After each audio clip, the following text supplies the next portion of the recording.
Sabe que eu queria falar isso? Que você começou a ler, já fiquei pensando assim. Uma coisa importante que o Bruno colocou é que a pauta, por exemplo, da corrupção é abstrata. A do capital também é muito abstrata. O povo nem faz ideia. Inclusive nós aqui, se a gente conseguir... Agora, se a gente começar a tentar definir o que é capital, a gente vai até domingo à noite e nos matamos uns aos outros. Então, é muito abstrato falar assim. E aí, eu não gosto disso. Eu acho que é o tipo da conversa que não vai nos levar longe. Vai nos levar longe 20 centavos. Vai nos levar longe tirar metade do dinheiro dos deputados.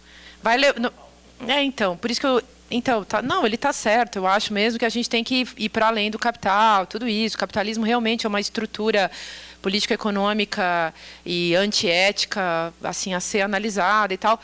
Mas, assim, para a estrutura do movimento, porque aí vem a coisa...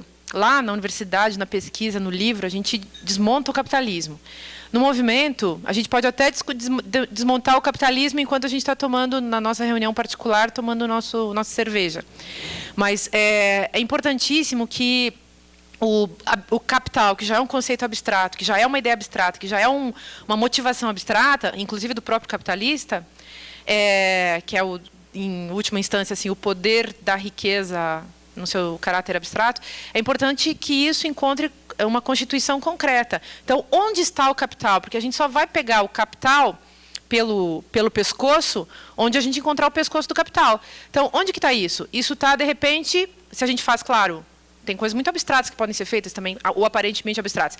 Fazemos assembleias, encontros, debates para pensar tudo isso. Isso é concreto. É concreto porque a gente está fazendo, mudando a nossa cabeça. Então, aí sim. Mas é mais importante ainda do que isso, claro, encontrar quais são os próximos 20 centavos. E aí eu acho que esvaziou a coisa, evidentemente, porque isso tinha sido alcançado. Óbvio que as pessoas não iam mais com a mesma gana e a mesma garra para esses lugares. Então, a manifestação e a participação popular vem de você chegar lá para o cara e dizer assim, você notou que você não tem aula no colégio, você notou que você demora 3 horas para chegar em casa, vamos lutar para você ter direito de comprar uma casa no centro. Essa é a coisa. A gente tem que juntar com esses movimentos que tem também pautas muito concretas. Sei lá, eu quero uma casa para eu morar, eu quero ter direito de comprar um apartamento no Itaim Bibi. Por que não? Esse tipo de coisa, sabe? Então, tem que concretizar. E aí a gente tem que escolher. E aí vem a democracia com todo o seu trabalho mesmo, né? Eu achei bem interessante o que a Márcia disse, que eu pensei uma coisa parecida mesmo, quando eu comecei a escutar, assim. Ele está certo, não dá para discutir, assim. Mas eu acho que tem uma grande crise que a esquerda passa, que é exatamente essa, assim, é achar que a luta do século XX ainda é a mesma no século XXI. E eu acho que quando eu falo de uma reforma política interna, é muito a ver com isso também. É evidente que o capital está aí, sempre teve, está cada vez maior e mais concentrado de alguma forma, mas a impressão que eu tenho é que no século XXI a gente mudou, talvez, da possibilidade da gente ter uma visão revolucionária em relação ao capital, mas uma relação evolucionária. Eu acho que a lógica de rede cria um imaginário novo de compartilhamento, que por enquanto é digital, mas que começa a representar valores culturais, valores de comportamento que eram muito complicados no século XX, no mundo analógico. Quando você compartilha uma coisa física, você fica com menos do que você tinha antes. Você divide um prato de comida, tudo bem, você divide, está sendo muito legal, mas você come menos. Hoje em dia, a maioria das coisas que a gente compartilha, a gente multiplica elas, né? E isso parece abstrato, mas eu acho tão abstrato quanto o capital. Ele se torna real em práticas específicas, né? A gente vê hoje muitos jovens muito mais estimulados em fazer parte de coletivos do que de morar sozinho. A gente vê muito mais jovem hoje interessado em participar de movimentos ativistas ou tipo, simplesmente fazer coisas juntos, andar de bicicleta, do que ter um carro, né? Coisas que vão direto no espírito do capital, né? E que eu acho que essa questão do espírito mesmo está muito colocada na linguagem que a esquerda ainda usa, que está muito desgastada e que ela não é sedutora, mas que a gente não precisa nem atualizar ela só por uma questão de sedução, mas por uma questão da gente dar o próximo passo do pensamento. Porque, assim, se eu tiver que ser abstrato também e falar de uma grande luta, a mais séria luta hoje em dia talvez seja uma que ninguém está falando também, que é da mudança climática e da sobrevivência da própria biosfera. Essa não é uma pauta. É um monstro tão grande que a gente nem fala, a gente prefere falar do capital, mas não dos 4 graus, 6 graus que a Terra pode esquentar nos próximos 50, 60 anos. Então, que tem a ver com tudo isso daqui. Então, assim, eu concordo com a Márcia também quando fala que se a gente quiser lutar com o capital, é bom ter isso na nossa cabeça. Mas a gente saber que a gente não vai ganhar dele numa revolução bolchevique, ou numa revolução cubana, ou numa revolução venezuelana. Não é estatizando o banco que a gente vai acabar com o capital, eu tenho impressão. Porque o espírito do capital se mantém no poder também, que é o da posse, é o do acúmulo, seja de grana, ou de poder, ou de terras, ou mulheres, ou homens, ou qualquer outra coisa que você queira possuir, né? Eu acho que as lutas específicas no Brasil hoje, a gente tiver que lutar contra elas, para mim tem algumas muito claras e que teriam uma adesão popular grande, que é assim, o fim do financiamento privado de campanha, ou a limitação do tipo de doação que você pode dar, uma transparência muito clara de contas públicas, criar uma cultura da gente observar isso, o cidadão criar também uma certa responsabilidade de financiar coisas que ele sabe que estão agindo em nome dele. Então, a cultura de crowdfunding, de microfinanciamento, se tornar coisas muito importantes.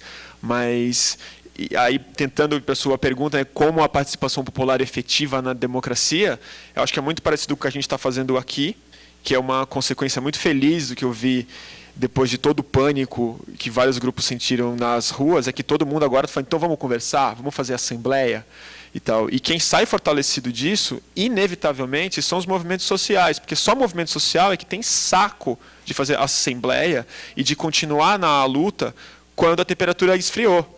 Quando não é legal estar na rua, quando está atrapalhando o trânsito e as pessoas estão buzinando na sua orelha, essa turma se fortalece. E essa turma raramente é de direita, essa turma, sabendo ou não, representa essa luta contra o capital.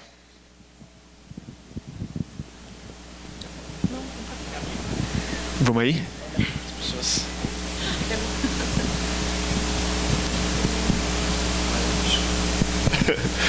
Levanta a mão. Manifeste. Tem que pegar o microfone. Tem que vir aqui com... O microfone está meio curto. O fio chega até aqui. Não, chega.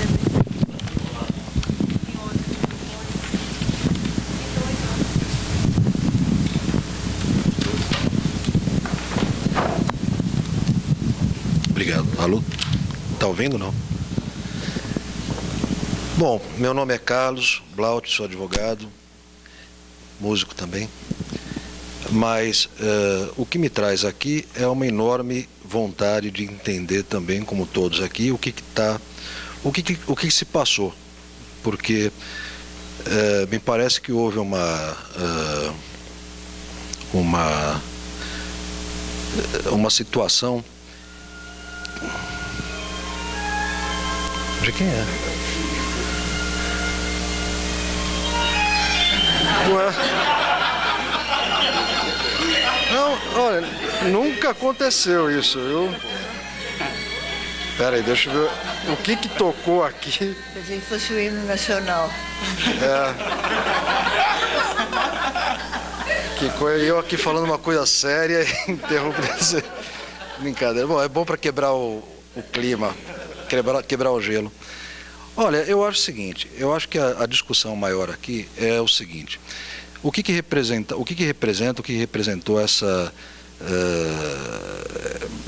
essa pressão que a população fez a respeito das suas insatisfações. Pode ter começado mesmo com a questão dos 20 centavos, acho que a questão dos 20 centavos foram a gota d'água, que foram potencializadas por uma série de equívocos do próprio poder público que não soube lidar com uma simples manifestação de insatisfação, de repúdio, diz, olha, não quero o aumento. Qual foi a primeira reação? Medo. O poder público teve medo do povo, por nada, porque achou que podia representar um movimento revolucionário contra o poder, contra a instituição. Então, reprimiu. e reprimiu de maneira injusta, dura, e claro, o povo disse, não aceito, não aceito o aumento, agora que eu aceito menos ainda, e teve uma adesão maciça do restante da população que acredita que está vivendo efetivamente numa democracia, mas que estava cheia de insatisfações quietas, insatisfações reprimidas dentro de casa. Você reclamava com seus amigos, reclamava com seus vizinhos, falava da caristia, falava de uma série de situações, não de forma pública. De repente veio um movimento para discutir os 20 centavos, esse movimento foi reprimido como se fossem bandidos, e aí a população acudiu e disse, olha, não é assim, não aceitamos ser tratados como gados. E a coisa foi crescendo com esse monte de, como você falou, de ingredientes que fizeram esse bolo crescer, inclusive fermentaram bastante o bolo. Mas eu não tive em nenhum momento, como cidadão, medo do que estava acontecendo. Para mim, desde o início ficou claro que se tratava apenas de uma manifestação clara de não representatividade, ou seja, o povo não se sente representado adequadamente pelas instituições que deveriam representá-lo. Resultado disso, a única forma de você se fazer ouvir é indo para a rua e dizendo, olha, não é isso que eu quero, não é assim que eu dei o meu voto, não é para isso que vocês estão aí. Esse é o recado final. Agora, o que me atemoriza, e é isso que eu estava conversando aqui com meus amigos, é o seguinte, é o resultado prático disso. Porque o resultado prático disso, na minha opinião, não vai ser resolvermos nós mesmos diretamente uma série de pautas que não cabem a nós, povo, numa democracia representativa, resolver. Todos nós aqui, quando sairmos daqui, estamos ocupados com a nossa vida cotidiana. Todo mundo tem que trabalhar, todo mundo tem... Então, nós nos preocupamos com isso, mas delegamos a alguém especialmente convocado para esse fim, pensar a respeito disso, discutir com seus pares e tomar as melhores decisões, coisa que não está acontecendo. O que está acontecendo é que a política formal, não esta política, que isso daqui também é política, mas a política institucional, ela está se resolvendo em si mesma, e ela está se tornando tão complexa e tão cheia de meandros que ela não consegue chegar ao seu destino último, que é atender às finalidades sociais. Ou seja, você tem que resolver tantas situações intrínsecas para se manter no poder que não sobra tempo de discutir as questões reais da população. Qual é a principal preocupação dos nossos principais dirigentes? É construir alianças para ter maioria nas casas legislativas. Sem isso, eles não conseguem se manter no poder. Então, se essa é a principal preocupação política, o que sobra de tempo para construir alianças para resolver problemas da população, para planejar? Nada, não sobra. O Brasil hoje está vivendo de puxadinhos. Quer dizer, isso que aconteceu hoje é uma espécie de puxadinho. Um arquiteto constrói uma casa planejando, estudando quem vai morar, estudando o seu contratante, quer dizer, a pessoa que quer a casa, estuda hábitos, estuda uma série de coisas, planeja e propõe um projeto. Nós não estamos fazendo isso. O que nós estamos fazendo é construindo sob pressão. E isso é um grande problema, porque você não sabe como vai ficar a sustentabilidade dessa casa. O último exemplo que aconteceu e que me preocupa sobremaneira é essa situação da PEC 37. 37? Porque ela foi agora votada assodadamente na esteira desses movimentos, sem o devido aprofundamento, sem a devida discussão, e mais, sem ter sido discutida por especialistas da área, por quem está diretamente envolvido. Qual é a percepção do povo a respeito do Ministério Público?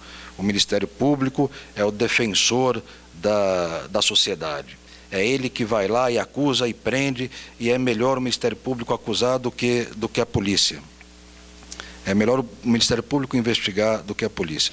Acontece que o Ministério Público, nesse conceito de arquitetura que eu estava falando, faz parte de uma arquitetura cuja função primeira não é investigar, porque ele faz parte, dentro dos poderes, do poder da administração do Poder Judiciário. No Poder Judiciário você tem a magistratura, de quem você espera isenção para julgar. O Ministério Público, que você espera seja tendencioso para acusar. E a advocacia ou advogado, de quem você espera a defesa. Então você tem 3 elementos com papéis extremamente claros. Isso no âmbito do Poder Judiciário. Pré-Poder Judiciário, antes do assunto chegar ao Poder Judiciário, você tem o papel exercido pela autoridade policial, pelo órgão policial, que é eminentemente investigatório, de quem você espera investigação. Quando você permite que um desses 3 pilares do Poder Judiciário assuma também o papel de investigação, você está permitindo que a investigação seja por si só tendenciosa para um dos lados. Se eu propusesse aqui a vocês o seguinte, não, vamos permitir que advogados façam a investigação, a reação seria de absurdo, mas é um absurdo deixar que um advogado investigue. Ele vai esconder provas, ele vai defender o seu cliente antes de chegar. O Ministério Público tem a mesma agora, o que aconteceu? Aprovou-se a PEC 37 e não está se reparando que com isso você desequilibra. Aprovou-se não, rejeitou-se, porque a PEC era para tirar do Ministério Público as atribuições de investigação.